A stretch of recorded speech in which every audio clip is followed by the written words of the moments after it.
Voting से पहले हुगली जिले के सिंगूर में तनाव है। टीएमसी उम्मीदवार ने थाने का घेराव कर दिया है। जो जानकारी मिल रही है, पुलिस और केंद्रीय बलों पर टीएमसी आरोप लगा रही है। पार्टी सदस्यों को हिरासत में ले लिया गया है, ये टीएमसी की तरफ से कहा जा रहा है। तो सिंगूर में भी आज वोटिंग का दिन है और उससे पहले देखिए किस तरीके की ये खबरें सामने आ रही हैं कि सिंगूर में तनाव बढ़ गया है। टीएमसी के उम्मीदवार ने थाने का घेराव कर लिया है। टीएमसी की तरफ से आरोप लगाया जा रहा है कि जो पुलिस है और जो केंद्रीय बल है वो टीएमसी कार्यकर्ताओं को हिरासत में ले रहे हैं। इसी के विरोध में थाने के बाहर विरोध करते हुए ये टीएमसी उम्मीदवार जो पहुंचे हुए हैं वहां पर नारेबाजी कर रहे हैं। सिंगूर की अगर बात की जाए तो 2021 में बचराम मन्ना जो है वो यहां से विधायक बने थे। एक बार फिर तृणमूल कांग्रेस की तरफ से इन्हीं को चुनाव मैदान में उतारा गया है और ये सिंगूर की सीट जो है वो लगातार तृणमूल कांग्रेस का गढ़ रही है। 2001 से तृणमूल कांग्रेस इस सीट पर जीत दर्ज करती आई है और सिंगूर आप सब जानते हैं कैसे ममता ने अपनी सियासी जमीन को इसी सिंगूर के जरिए सींचा है। चाहे सिंगूर हो, चाहे नंदीग्राम हो, ये वो तमाम इलाके जहां से ममता ने अपनी सियासत के लिए संजीवनी हासिल की। और अब सिंगूर से ये बड़ी खबर आ रही है, बचराम मन्ना टीएमसी के उम्मीदवार और सिटिंग एमएलए भी यही हैं, घेराव कर रहे हैं थाने का। कह रहे हैं पुलिस जो है वो ज्यादती कर रही है। पुलिस और केंद्रीय बलों पर वो आरोप लगा रहे हैं कि इन लोगों ने जो टीएमसी के कार्यकर्ता हैं उनको हिरासत में ले लिया है।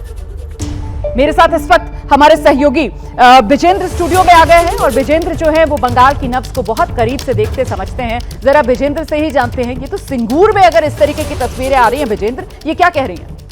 देखिए, सिंगूर में आपने सही कहा कि सिंगूर और नंदीग्राम से आंदोलन स्टार्ट हुआ था ममता बनर्जी का 2006 से। टाटा की फैक्ट्री वहाँ लगने वाली थी, बाद में नैनो वहाँ से चली गई और तब से बेचारा मन्ना से पहले जो इन्हीं के विधायक थे, बेचाराम को रविन्द्रनाथ भट्टाचार्य जो टीचर थे, उनको हालांकि बेसुरो हो गए, बाद में वो थोड़ा पार्टी के खिलाफ बोल रहे थे तो उनको टिकट नहीं दिया। बेचारा मन्ना है इस बार। और कल से ये चल रहा है, हम देख रहे हैं हर जगह कि जहाँ जहाँ सीआरपीएफ जा रही है वहाँ टीएमसी की खास करके आपत्ति हो रही है।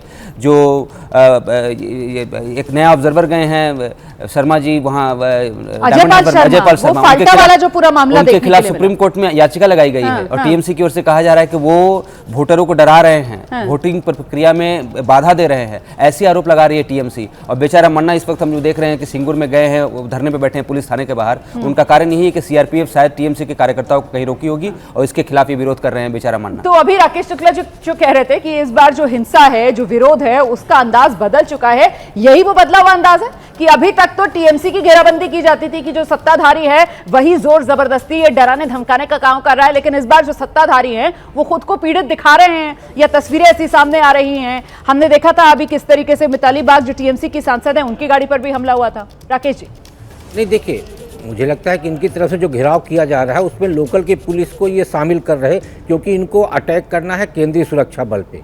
तो केंद्रीय सुरक्षा बल को यदि घेरना है तो आपको लोकल पुलिस को कहीं ना कहीं इन्वॉल्व करना पड़ेगा कि हमें सुरक्षा बलों की तरफ से ये परेशान किया जा रहा है। सवाल इस बात का है कि सुरक्षा बलों की तरफ से उनके व्यक्ति को क्यों गिरफ्तार किया गया। ऐसे यूं ही किसी को गिरफ्तारी नहीं हो सकती।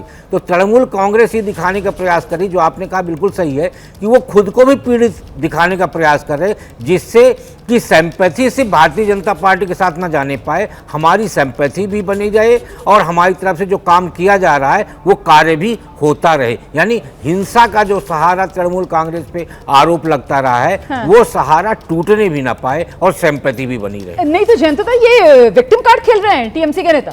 देखिए, सिंगूर में बहुत सारे फैक्टर्स अभी आ गए हैं। पहली बात यह है कि जो वहाँ पर नैनो कार की जो बननी थी फैक्ट्री वो नहीं बन पाई, चूँकि 2006 में हारने के बाद ममता बनर्जी को लगा कि भाजपा के बजाय जो है अब उनको खुद ही उतरना पड़ेगा। उनके साथ वो लड़ी थी 2006 में, तो 7-8 में जो है ये नंदीग्राम और सिंगूर लेके वो आगे चली थी। वहाँ से टाटा मोटर्स हट जाने के बाद वहाँ पर कोई कारखाना तो नहीं बना, बल्कि जो बात हो रही थी कि ज़मीन वापस करने का, वो जगह ऐसे बन गई है अभी वो सीमेंट वगैरह डालकर कि उसको अब आप वहाँ पर खेती कर ही नहीं सकते हैं। तो वो ज़मीन भी आप नहीं दे पा रही हैं, ना वहाँ पर कोई फैक्ट्री बना पा रही है।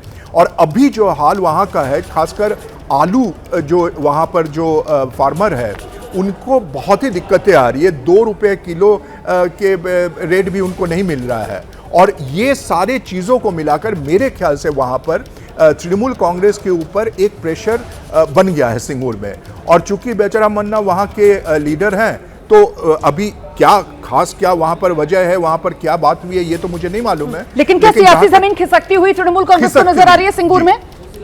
रोमाना, वो पोटैटो बेल्ट है, सबसे ज़्यादा आलू की खेती वहाँ पे होती है। इस बार आलू के किसानों को बहुत लॉस हो रहा है। वहाँ आलू 5 रुपए किलो भी नहीं बिक पा रहा है। हाँ। खेतों में जाइएगा तो आलू पड़ा हुआ मिलेगा। वो एग्रीग्रियन बेल्ट है, वहाँ पे कृषि ही निर्भर है। हुगली वाला इलाका, हुगली वाला इलाका है। तो हुगली में सिंगूर पड़ता है। हाँ। अब वहाँ जमीन, जैसे जयंतोदा बोल रहे थे, कुछ तो कमजोर हुई है टीएमसी वहाँ पे, और बीजेपी उस जगह को भरने की कोशिश कर रही है। शायद बेचारा मन्ना जो विक्टिम कार्ड खेल रहे हैं, उसको काउंटर करने की एक स्ट्रेटेजी भी हो सकती है। ठीक है, जल्दी से ग्राउंड पर लेकर चलेंगे। बिलाल हमारे साथ मौजूद है, जानते हैं बिलाल से अभी क्या तस्वीर देखने के लिए।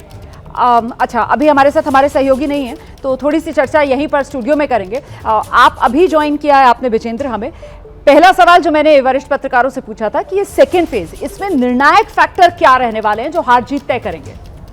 देखिए, सबसे बड़ा फैक्टर तो यही होगा कि टीएमसी का संगठन सबसे मजबूत है इस इलाके में। 140 से ज़्यादा सीटें, 142 सीटें हैं। तो टीएमसी का संगठन ही था कि पिछले 2021 में 100 पार कर गई थी टीएमसी सिर्फ इसी इलाके में।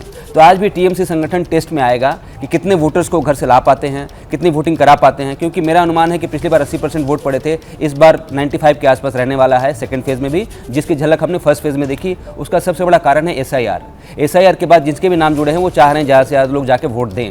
और मुस्लिम इलाकों में कंसोलिडेशन होगा। सिर्फ एक सीट को छोड़ दे, अगर ISF का जो भांगड़ है, जहां पे नौशाद सिद्दीकी कैंडिडेट हैं, वहां को छोड़ दे तो बाकी इलाके में टीएमसी के पक्ष में ज्यादातर मुस्लिम मतदाता हैं, तो उनका वोट उन्हें मिल रहा है। साथ में महिलाओं का जो लक्ष्मी भंडार का स्कीम है, उसमें कितनी महिलाएं। SIR का जिक्र किया, और SIR को लेकर मतवा समाज जो है उसमें किस तरीके की प्रतिक्रियाएं सामने निकल कर आ रही हैं, क्योंकि उनके बीच से भी कुछ नाराजगी की खबरें भी सामने निकल कर आई। और ऐसे में कहीं ये SIR इस सेकेंड फेज में बीजेपी के लिए दोधारी तलवार वाला काम तो नहीं करने वाला है?